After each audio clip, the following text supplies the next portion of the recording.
প্রয়াগরাজ্যের ত্রিবেণী সঙ্গম ঘাটে বুধবার ভোররাতে দুর্ঘটনা।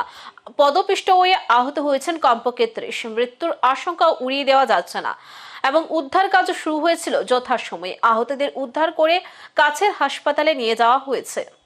মহাকুম্ভে পদপিষ্ট হওয়ার ঘটনায় শোক প্রকাশ করেছেন প্রধানমন্ত্রী নরেন্দ্র মোদী। এই ঘটনাকে অত্যন্ত দুঃখজনক বলে উল্লেখ করেছেন তিনি। মৃতদের পরিবারের প্রতি গভীর সমবেদনা প্রকাশ করেছেন। উত্তরপ্রদেশের মুখ্যমন্ত্রী যোগী আদিত্যনাথ ফোনে কথা বলেন রেলমন্ত্রী অশ্বিনী বৈষ্ণবের সঙ্গে। মুখ্যমন্ত্রী কেন্দ্রীয় রেলমন্ত্রীকে প্রয়াগরাজ থেকে যথাসম্ভব বেশি ট্রেন চালানোর অনুরোধ করেছেন। তিনি বলেন, আরও বেশি করে ট্রেন চালানো উচিত, যাতে করে প্রয়াগরাজ মহাকুম্ভে স্নান করে লোকজনকে দ্রুত এবং সহজে নিয়ে যাওয়া যায়।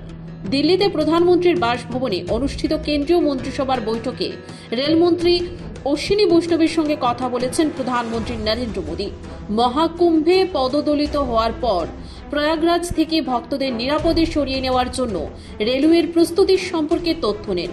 রেলমন্ত্রী অশ্বিনী বৈষ্ণব প্রয়াগরাজ্যে রেলওয়ের ব্যবস্থা সম্পর্কে প্রধানমন্ত্রী মোদীকে অবহিত করেছেন। রেলমন্ত্রী প্রধানমন্ত্রীকে জানিয়েছেন যে আজ প্রয়াগরাজ থেকে ৩৬০টির বেশি ট্রেন চালনা হচ্ছে। তিনি আরও জানিয়েছেন, প্রয়াগরাজ্যের অনেক রেল স্টেশনে প্রতি ৪ মিনিট অন্তর অন্তর একটি ট্রেনের ব্যবস্থা করা হয়েছে। ভিড় নিয়ন্ত্রণে প্রয়াগরাজ্যের সমস্ত রেল স্টেশনে আরপিএফ এবং জেআরপি কর্মী মোতায়েন করা হয়েছে। কালার কোড অনুযায়ী স্টেশনে যাত্রীদের প্রবেশ করানো হচ্ছে।